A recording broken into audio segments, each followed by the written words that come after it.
दोस्तों नमस्कार। हमने विकास पर हाथ आजमा कर देख लिया, हमने करप्शन का सवाल उठाकर देख लिया, हमने ब्लैक मनी का जिक्र भी किया, हमने देश में इंफ्रास्ट्रक्चर का भी जिक्र किया। हम तो शिक्षा के क्षेत्र में, मेडिकल के क्षेत्र में, हर दिशा में भारत को अव्वल नंबर पर ले जाना चाहते थे। लेकिन करें क्या? इन मुद्दों के आश्रय सत्ता मिलती नहीं, और सत्ता होगी नहीं तो ये मुद्दे किस काम के। तो ऐसे में हम बिछड़ते बिफरते कहीं पर चलते हुए हिंदू राष्ट्रवाद के दायरे में आकर खड़े हो गए। और हिंदू राष्ट्रवाद ये वो राष्ट्रवाद नहीं है जिसका जिक्र सावरकर ने किया, जिसका जिक्र एक वक्त हेडगेवार या गोलवलकर ने किया। जी नहीं, यह मौजूदा वक्त में हिंदू राष्ट्रवाद की राजनीतिक सत्ता पाने की एक अनूठी परिभाषा है। इसके दायरे में भारत के युवा को लेकर आना है। हर युवा के हाथ में राजनीति का झंडा थमा देना है, और उसके बाद सड़कों पर मचता हुआ आक्रोश, हिंसा, सांप्रदायिक ध्रुवीकरण, यही तो राजनीतिक पूंजी है। यही है मेरा नया भारत। यकीन जानिए 2015 में जब पहली बार प्रधानमंत्री मोदी ने कहा मेरा देश बदल रहा है, तो लगा यही था कि शायद बदलते हुए देश में काला धन वापस लाने का जिक्र होगा, विकास के रास्ते ऊंचाइयों को छूने का जिक्र होगा, इस देश की बैंकिंग प्रणाली, शिक्षा, एजुकेशन, हेल्थ, तमाम सेक्टर में उपलब्धियां होंगी, उत्पादन बढ़ा हुआ होगा, वाकई आत्मनिर्भरता होगी, स्वावलंबन होगा। लेकिन यह सब पीछे छूट गया। सवाल आया समाज और सांस्कृतिक मूल्यों का, जिसके आश्रय इस देश में एक मोटी लकीर खींची जा सके। एक वक्त धर्म के नाम पर, तो फिर उसके समानांतर जाति के नाम पर भी चलेगी। लेकिन राजनीतिक सत्ता पानी है, और शायद इसीलिए आपने भीड़ के चेहरों को नहीं पढ़ा है। भीड़ के चेहरे जो रामनवमी के दिन न सिर्फ जेएनयू के भीतर, बल्कि वो झारखंड के लोहरदग्गा में हो, या फिर बांकुड़ा या हावड़ा बंगाल में हो, या फिर कलबुर्गी कर्नाटक में हो, या फिर खरगोन मध्य प्रदेश में हो, या फिर महाराष्ट्र के इलाके में हो, मुंबई जैसे शहर में हो। कौन है जो आवाज लगाता है आजान और हनुमान चालीसा की? कौन है वो लोग जो कहते हैं कि आखिर क्यों नॉनवेज हो चले हैं, खाने लगे हैं वो अभी रामनवमी के दिन? कौन सी भीड़ है? उस भीड़ की समझ इस दौर में क्यों विकसित हो गई, और इस दौर से पहले अगर विकसित थी तो क्यों उसको जगह नहीं मिलती थी? क्या वाकई मौजूदा वक्त में वो सारे तंत्र सक्रिय हो गए हैं जो राजनीतिक सत्ता को बनाए रखने के लिए, या राजनीतिक सत्ता हाथ से निकल ना जाए इसीलिए एक नई परिभाषा गढ़ रहे हैं? हमारे पीछे एक हिंदू किताब है, यह सावरकर की लिखी हुई किताब है। 1925 में इन्होंने यह किताब लिखी थी। 1925 आरएसएस का निर्माण हुआ था। हिंदुत्व की जो परिभाषा इन्होंने उसके भीतर लिखी है, वह हिंदुओं की रक्षा का जिक्र हो या फिर हिंदू संस्कृति का जिक्र हो, मौजूदा वक्त से वो मेल खाती नहीं है। हो सके तो गुरु गोलवलकर को भी पढ़ लीजिएगा, वह भी मौजूदा वक्त के हिंदुत्व राष्ट्रवाद से मेल खाएगी नहीं। यह कौन सी परिस्थिति है जिसमें अलग अलग जगहों पर जो चेहरे नजर आते हैं, युवा चेहरे ही इस दौर में नजर आते हैं, और उनकी उम्र भी 23 से लेकर 35 के बीच में, जो रोजगार ना मिल पाने की परिस्थितियों में सड़क पर भटकते हुए चेहरे हैं। और इस दौर में भारत के कॉलेजों में पढ़ रहे तकरीबन 3,85,00,000 जो युवा छात्र हैं, जो पढ़ाई कर रहे हैं, उनको भी क्या अलग अलग तरीके से बांट दिया गया है? कोई ओबीसी है, कोई शेड्यूल कास्ट है, कोई शेड्यूल ट्राइब है, कोई मुस्लिम है, कोई अपर कास्ट का है। सारी परिस्थितियों को मत डालिए और समझने की कोशिश कीजिए, क्या वाकई मेरा भारत बदल चुका है? एक ऐसा भारत जिसके भीतर संविधान के जरिए कानून व्यवस्था को चलाए रखने के लिए राजनीतिक सत्ता, और राजनीतिक सत्ता की जिम्मेदारी अपने नागरिकों को लेकर कोई मायने नहीं रखती है। यह बिल्कुल एक अलग परिस्थिति है, और इन परिस्थितियों को मथने के साथ 3-4 बातों का जिक्र जरूरी है। नौकरशाही और करप्ट हो गई, इंफ्रास्ट्रक्चर डेवलप हो नहीं पाया, गुजरात मॉडल फेल हो गया, ब्लैक मनी आई नहीं, डेवलपमेंट का जिक्र करते थे चूक गए, इन सब के बीच रोजगार किसी को दे नहीं पाए, तो क्यों नहीं सांस्कृतिक पाठ पढ़ाया जाए, हिंदू राष्ट्रवाद का पाठ पढ़ाया जाए जो मौजूदा वक्त की जरूरत है। और शायद इसीलिए रामनवमी के दिन जो खबर आई मध्य प्रदेश के खरगोन से, राजस्थान के करौली में, उससे पहले जातीय समीकरण और उसकी हिंसा का नजारा भी दलितों को लेकर बहुत खुले तौर पर आया। हर जगह कानून व्यवस्था का राज है, लेकिन कानून पता नहीं क्यों सत्ता के अनुकूल हो जाता है। महाराष्ट्र में भी आजान और हनुमान चालीसा का पाठ कौन पढ़ाने निकल पड़ा? कर्नाटक में भी जिस तरीके से हिजाब, हलाल, अजान, इन सारी बातों का जिक्र हो रहा था बंगाल के बांकुड़ा हावड़ा के भीतर में, कर्नाटक के कलबुर्गी में, झारखंड के लोहरदग्गा में। इन तमाम जगहों पर लगभग 1272 युवाओं पर अलग अलग कलम लगाई गई। सबको जोड़ लीजिएगा तो 1000 से ज्यादा घरों के रहने वाले लोग बेघर हो गए। लगभग 900 दुकानें अलग अलग जगहों पर ध्वस्त हो गई। बड़ी तादाद में लोगों के सामने मुश्किल हालात हो गए, लेकिन चेहरे युवा ही थे। वही युवा चेहरा जो पढ़ना चाहता है, प्रोफेशनलिज्म के साथ जिंदगी में आगे बढ़ना चाहता है। हम उसे दे नहीं पा रहे हैं, और जो थोड़े भी सक्षम है वो इस देश को छोड़े चले जा रहे हैं। उनकी तादाद रॉकेट की रफ्तार से चल रही है 2014 के बाद से।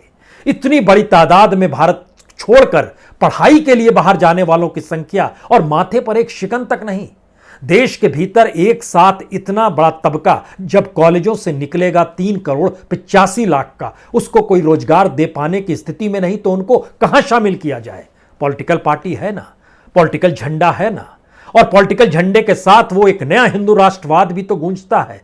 वो अलग अलग पॉलिटिकल पार्टी में खुद को मत बांटिए, जिक्र राजनीतिक दलों का मत कीजिए और छात्र संगठनों का जिक्र भी मत कीजिए। सिर्फ यह समझिए कि मेरा भारत अगर बदल रहा है तो वो बदलते बदलते किस दिशा में जा रहा है, और आने वाले वक्त में जो नई पीढ़ी के कंधे पर भारत को संभालने की स्थिति होगी, उसकी पूरी ट्रेनिंग क्या है।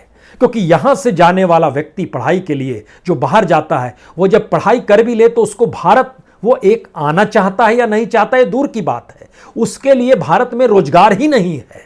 जितना पैसा वो खर्च कर देता है उसके हिसाब से उसको यहां वेतन दे पाने की स्थिति में कोई कंपनी ही नहीं है। ये कौन सी स्थिति है? और इस स्थिति में हमारे बदलते भारत की तस्वीर में हम बार बार इस बात की अनुगुंज करें कि अच्छा, ये सिर्फ एक सांप्रदायिक ध्रुवीकरण की सियासत थी। यानी राजनीतिक पूंजी अगर समाज में लकीर खींचने के जरिए बने, अगर वह जातीय समीकरण के हिसाब से अपनी पॉलिटिकल पूंजी बनाए, सांप्रदायिक ध्रुवीकरण के आश्रय वोटों का ध्रुवीकरण कर अपने अनुकूल सत्ता की परिस्थिति को बनाए, तो समझ लीजिए इस देश के भीतर का ट्रांसफॉर्मेशन यकीनन हो गया है। क्योंकि हम जिस बात का जिक्र आपसे करना चाहते हैं, जब इस बात का हम सोच रहे थे कि जो जाति और धर्म पर टकराव है और उससे जो राजनीतिक पूंजी मानी जाती है, ये अलग अलग जगहों पर जितनी बड़ी तादाद में, इसमें एक शहर बेंगलोर से शुरुआत करते हैं, फिर पूरे देश पर आ जाएंगे। बेंगलोर की पहचान टेक्नोलॉजिकली हब के तौर पर है, और यह अंतर्राष्ट्रीय पहचान है। ऐसा नहीं है कि सिर्फ भारत के भीतर में है। जेएनयू की यूनिवर्सिटी को भी एक मान्यता है। लेकिन सोचिए, जेएनयू के भीतर में एक ऐसी बहस, और उस बहस की ऐसा मुद्दा और उस पर हिंसा, क्या खाएं नहीं खाएं, किस दिन खाएं, क्या किस रूप में करें, ये कल्पना के परे है। और उस पर भी वो पूरा कानून व्यवस्था का मामला बन जाए, राजनीतिक विचारधारा का मामला बन जाए, कल्चरल नेशनलिज्म का मामला बन जाए। कमाल की चीज है।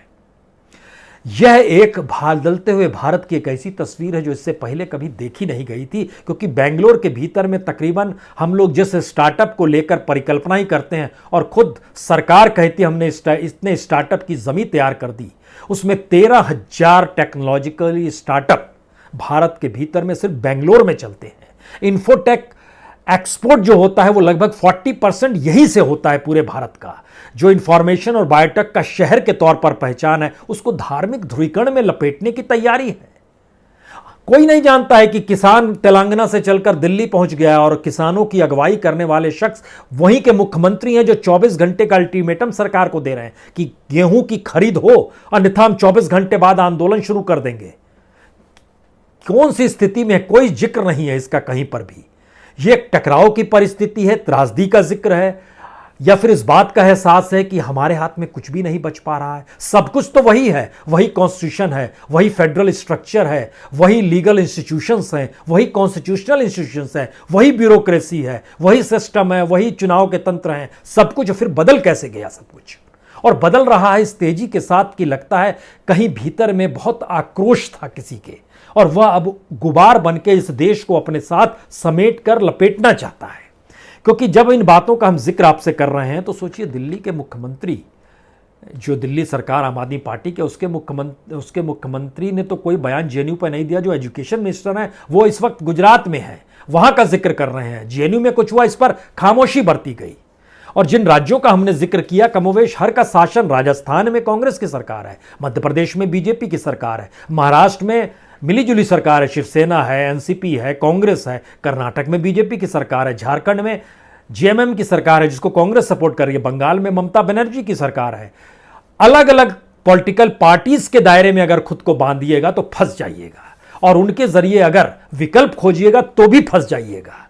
यह इस देश के युवा छात्रों को सोचना है जो पढ़ाई करना चाहते हैं, इस देश को एक बेहतर देश के तौर पर बनाना चाहते हैं। क्योंकि यह फेरिस्त में जब सारी चीजों से चूक गए और हम लौट के हिंदू राष्ट्रवाद की एक नई परिभाषा गढ़ने में लग गए, जिसके कोई सरोकार ना सावरकर से ना गोलवलकर से किसी से है नहीं, और सिर्फ मौजूदा वक्त में सत्ता पाने की परिभाषा गढ़ने के समान है, तब ऐसे में सवाल आया कि इतनी बड़ी तादाद में भारत के भीतर के अगर ये संकट युवाओं का है, जिनकी संख्या मौजूदा वक्त में कॉलेजों में पढ़ने वाले जो युवा हैं, एक बरस के भीतर में 3,85,00,000 छात्रों का इनरोल होते हैं कॉलेजों में।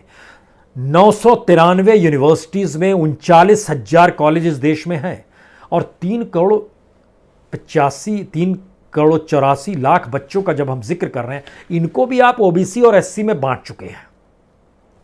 उनकी सियासत कॉलेज से ही शुरू हो जाती है, और जब वो राजनीतिक तौर पर अलग अलग पॉलिटिकल पार्टी से जुड़ना शुरू करते हैं तो फिर उनके हाथों में वही झंडे नजर आते हैं, वही विचारधारा, वही हिंसा, और नए तरीके से राजनीतिक सत्ता के लिए उनका संघर्ष करते हुए जिंदगी खत्म होने की दिशा में बढ़ जाती है। यही नज़ारा पूरे देश के भीतर में है, क्योंकि जो 3,85,00,000 छात्र इनरोल्ड हैं, कोई भी पूछेगा इसमें ओबीसी कितने हैं, जो ओबीसी की राजनीति करता होगा उसे लगेगा कि सबसे बड़ा ग्रुप तो हमारा है, तो हमें तो सब कुछ मिलना चाहिए। वो विधानसभा में कहेगा, पार्लियामेंट में कहेगा, लेकिन इन बच्चों को क्या मिलना चाहिए जिनकी संख्या 1,42,00,000 है, सबसे ज्यादा है। जो अपर कास्ट है, जो जनरल कैटेगरी में आते हैं, उनकी संख्या तकरीबन 1,34,00,000 है, दूसरे नंबर पर वो है। तीसरे नंबर पर शेड्यूल कास्ट यानी दलितों की संख्या वो लगभग 14% है, लगभग 56,000 39,000। जो एसटी है वो लगभग 21,94,000, और मुस्लिम जो है उसकी संख्या है 21,17,500। इतने ही बच्चे मुस्लिम कॉलेजों में इनरोल्ड हैं, और जो दूसरे माइनॉरिटीज़ हैं वो तकरीबन 2 से 3% हैं, लगभग 8 से 9 लाख के बीच में है।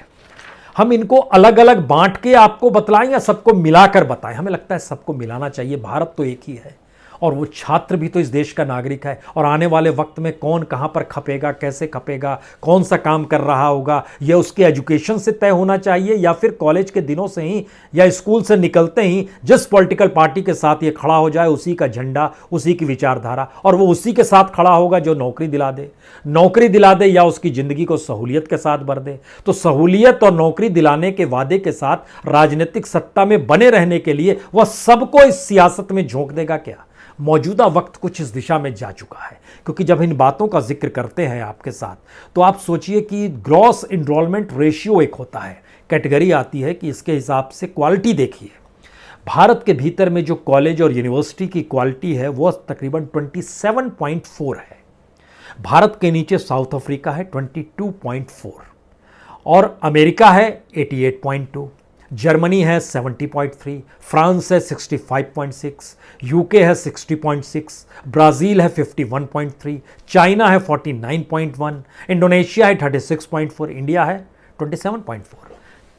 क्वालिटी का मतलब यह हुआ कि जो वहां पर जो भी पढ़ाई होती है इनरोल करने के साथ, और जो भी मापदंड होते हैं उसके हिसाब से भारत को परखा गया, तो ये नंबर आता है। अब अगला सवाल सबसे बड़ा ये है कि जातियों में और धर्म के हिसाब से अगर सियासत चल पड़ी है, इसका असर भारत के भीतर में उस युवा मानसिकता पर सबसे ज्यादा पड़ता है जिसकी दिमाग की सक्रियता ही एजुकेशन को हासिल करने के लिए स्कूल से निकलने के बाद हायर एजुकेशन के दिशा में जाती है। लेकिन क्या यह भी कल्पना की जा सकती है इस दौर में कि भारत को छोड़ने वाले बच्चों की तादाद इस दौर में सबसे ज्यादा हो गई? क्योंकि भारत के भीतर की परिस्थितियां जो सामाजिक, राजनीतिक, आर्थिक परिस्थितियां थी और सांस्कृतिक परिस्थितियां भी थी, उसे लगा कि उसे पढ़ाई करनी है तो बाहर चला जाए, या भारत के भीतर का एजुकेशन सिस्टम इतना धराशायी हो गया। एक तो गवर्नमेंट का अपना एजुकेशन सिस्टम सिर्फ 28% का है, बाकी 72% प्राइवेट सेक्टर के हाथ में है, और एक बड़े तबके के तौर पर जिसके पास वो पूंजी नहीं होती है। जब 5 किलो अनाज पे जीना है तो एजुकेशन के लिए कहां से पूंजी लाएंगे? और प्राइवेट सेक्टर बिना पूंजी लिए आपको पढ़ाई की शिक्षा क्यों देगी? और कोई भी पढ़ाने फ्री ऑफ कॉस्ट क्यों चला जाएगा? लेकिन राजनीति फ्री ऑफ कॉस्ट होती है। अगर आप कहीं पर कोई बवाल कर सकते हैं, कोई अगर आप मोटी लकीर खींच सकते हैं लाइमलाइट में आने के लिए, तो वो राजनीतिक दल आपको तुरंत अपने साथ लेने के लिए मचल पड़ेगा। एक ऐसी परिस्थिति इस देश में बना दी गई है। अब आप सोचिए, जब हम इस बात का जिक्र कर रहे हैं कि 2014 से लेकर 2021 तक, इस आंकड़े को भी देखिएगा, जो बच्चे यहां छोड़कर चले गए और उनकी पढ़ाई लिखाई पर जितना इस देश की पूंजी बाहर जा रही है, ये कल्पना के परे है। दुनिया का किसी भी देश में ऐसी परिस्थिति नहीं है। सन 2014 में जब मनमोहन सिंह जा रहे थे, नरेंद्र मोदी प्राइम मिनिस्टर बन रहे थे, उस साल 2.5 लाख बच्चे बाहर पढ़ने गए थे। उस 2.5 लाख बच्चों को जो फीस के तौर पर देना पड़ा वो तकरीबन $8 बिलियन था। $8 बिलियन यानी 60,000 करोड़ रुपया, 60,000 करोड़ रुपया। रकम ज्यादा लग रही है, बच्चे ज्यादा लग रहे हैं। 2.5 लाख 2021 में ये बढ़ते बढ़ते 2.5 लाख बच्चे 9 लाख तक पहुंच गए। और इनको जो पैसा देना पड़ रहा था बाहर पढ़ाई के लिए, वह जो $60,000 था, वो तकरीबन $2,40,000 पार कर गया। $2,40,000 रुपया पार कर गया। तकरीबन $32 बिलियन, यानी 8 बिलियन से 32 बिलियन आ गए। और दुनिया में बड़ा इस पर रिसर्च होता है कि कौन सा देश है आने वाले वक्त में इस क्षेत्र में और प्रोग्रेस करेगा। तो भारत के भीतर में सबसे प्रोग्रेस की रिपोर्ट यही है कि भारत के बच्चे भारत को छोड़कर एजुकेशन के लिए बाहर चले जाएंगे, और जो पैसा वो देते हैं उस पैसे की एवज में भारत के भीतर में कोई कंपनी उनको रोजगार दे पाने की स्थिति में नहीं आएगी, उतना वेतन नहीं दे पाएगी। 2024 तक का एक आंकड़ा निकाला है एक इंटरनेशनल कंपनी ने कि भारत के तकरीबन 2024 में 18 लाख बच्चे छोड़कर चले जाएंगे। उन 18 लाख बच्चों को तकरीबन $80 बिलियन की फीस देनी होगी। $80 बिलियन मतलब लगभग 6 लाख करोड़ से ज्यादा। अब आप सोचिए 2014 से 2024, इस 10 बरस के भीतर में मेरे बदलते हुए भारत में युवाओं की तस्वीर कैसे बदली। इस दौर में 2.5 लाख बच्चों से 18 लाख तक पहुंच गए, 60,000 से 6 लाख करोड़ तक पहुंच गए जो फीस के तौर पर देने पड़ते हैं। इजाफा देखिए, 2014 में 2.5 लाख, 2016 में 4.5 लाख, 2019 में 7.5 लाख, 2021 में 9 लाख। ये बच्चे जा रहे हैं बाहर। हम किस देश को कैसे गढ़ रहे हैं उसके सामने एक सवाल भर है। और सबसे आगे जो भारत के कतार हैं राज्यों में, आंध्र प्रदेश टॉप पर आता है। 12% बच्चे वहां से जाते हैं। पंजाब से भी 12% जाते हैं। महाराष्ट्र से भी तकरीबन 12% जाते हैं। गुजरात से भी 8 या 9% जाते हैं। कहाँ जाते हैं? अमेरिका जाते हैं, कनाडा जाते हैं, ऑस्ट्रेलिया जाते हैं, यूके जाते हैं। इन तमाम जगहों पर अगर वो चलते चले जाते हैं तो ऐसे में अगला सवाल ये है कि पार्लियामेंट के भीतर एक सवाल पूछा गया जुलाई के महीने में सरकार से, कितने बच्चे हैं बाहर चले गए। और सोचिए, मंत्री के माथे पर ना कोई शिकन और ना सरकार को किसी भी तरीके की यह कोई त्रासदी लगी। उन्होंने खुले तौर पर बताया, अमेरिका में 2,11,000 बच्चे, कनाडा में 2,15,000 बच्चे, यूएई में, यूनाइटेड अरब अमीरात में 2,19,000 बच्चे। और तो और कल्पना कीजिए कि ऑस्ट्रेलिया में 92,000 बच्चे, यूनाइटेड किंगडम में 55,000 बच्चे, जर्मनी में 20,000 और फ्रांस में 10,000 भारतीय बच्चे चले गए। और तो और ओमान जैसी जगह में 43,000 बच्चे चले गए। न्यूजीलैंड जो दूरस्थ, बहुत दूर है, ऑस्ट्रेलिया के भी बाद है, वहां पर तकरीबन 30,000 बच्चे चले गए। सऊदी अरब में 80,000 बच्चे चले गए। ये सरकार का एक आंकड़ा निकल कर आता है। सवाल सबसे बड़ा यही था कि क्या वाकई मौजूदा वक्त की राजनीति उन तमाम सवालों से चूक चुकी है। इसीलिए उसने एक नया मंत्र हिंदू राष्ट्रवाद का दिया, जिसके आश्रय इस देश के भीतर में लकीरें खिंच सकती हैं। या फिर इस देश के युवाओं को, जिसे वो कुछ दे पाने की परिस्थिति में नहीं है, तो उनके सामने वो कौन सा मॉडल रखे। वो मॉडल सांस्कृतिक होगा, सामाजिक होगा, सांस्कृतिक राष्ट्रवाद का होगा, हिंदू राष्ट्रवाद का होगा, कौन सा मॉडल होगा। लेकिन यह जो शब्द हम आपसे कह रहे हैं, ये शब्दों की परिभाषा क्या होगी, जिसका जिक्र हम आपसे कर रहे हैं ना। पीछे जो किताब रखी हुई है, हिंदुत्व की किताब, ये किताब जो है, ये विनायक दामोदर सावरकर ने, जो सावरकरवादी हो है, वो भी जरा समझे इसको कि मौजूदा वक्त में और उस समय जो वो सोच रहे थे। 1925 में एक किताब लिखी गई। इन्होंने भी जो हिंदुत्व की परिभाषा इसमें लिखी है, उसमें बहुत साफ तौर पर लिखा है कि किस तरीके से हिंदुत्व और हिंदूवाद, एक तो दोनों अलग है, और दूसरा, इनकी जो परिकल्पना थी उस पीरियड में तो अंग्रेजों के गुलाम भारत हुआ करता था, और जिस तरीके से मुस्लिम तुष्टीकरण को लेकर महात्मा गांधी तक को कटघरे में खड़ा किया जा रहा था, मौजूदा वक्त की परिस्थिति और तब की परिस्थिति में एक तो व्यापक अंतर है, तो परिभाषा में भी अंतर होगा। दूसरी बड़ी बात यह है कि जिस हिंदू राष्ट्रवाद को मौजूदा वक्त में बीजेपी और आरएसएस शायद बीजेपी, और यही वो संकट है जो आपको ऐसे मौके पर क्या खाना है नहीं है, देश की प्रीमियर यूनिवर्सिटी के भीतर झगड़ा और खून तक दिखाई दे जाए, और दूसरी तरफ रांची के करीब लोहरदग्गा का इलाका हो, या फिर कर्नाटक का कलबुर्गी इलाका हो, या देश के अलग अलग हिस्सों में चाहे बंगाल का इलाका हो, राजस्थान, कहीं भी चलते चले जाइए, आपको एक तनाव नजर आ जाए। ऐसा लगेगा कि जैसे कानून कहाँ है, कॉन्स्टिट्यूशन कहाँ है, सरकार कहाँ पर है, सब चीजें कहाँ चली गई हैं। ये एक ऐसी अनूठी परिभाषा है जिसको लेकर नया प्रयोग युवाओं को लेकर ही भारत में किया जा रहा है।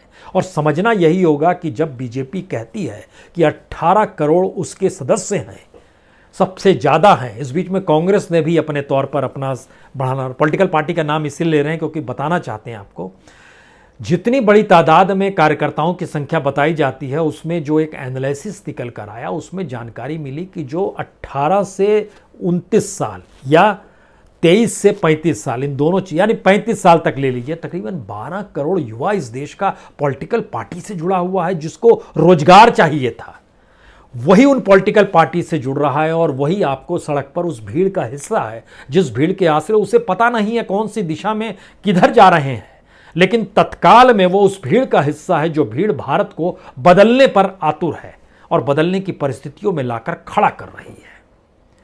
ऐसी अद्भुत परिस्थितियां भारत के भीतर में बदलते हुए भारत के साथ उन तमाम मुद्दों को दरकिनार करते हुए, जिसमें शिक्षा का जिक्र हो, जिसमें आगे बढ़ने का जिक्र हो, दुनिया के अलग अलग रिसर्च जो हो रहे हैं उसका जिक्र हो, तो जो बच्चे देख रहे हैं कि चीज़ें दांव पर लग रही है, जो माँ बाप देख रहे हैं एजुकेशन की क्या हालत हो गई है, और इस देश के भीतर में अज्ञानता को ज्ञान में तब्दील करने की जो नई परिस्थितियों ने पैदा और जन्म ले लिया है, उसको सुबह से लेकर रात तक जो अलग अलग चैनलों पर जो जहर भरा जाता है, या जो अलग अलग तंत्रों के जरिए चीज़ों को क्रिएट किया जा रहा है, ये नया भारत है क्या? ये कौन सा भारत है? यह वो भारत तो नहीं है जिसका जिक्र मौजूदा वक्त के नेता करते हैं अतीत का सहारा लेकर। यह तो इन्हीं का भारत है, और इन्हीं के साथ दफन भी हो जाएगा, यह भी मान लीजिए। बहुत बहुत शुक्रिया, बहुत बहुत शुक्रिया।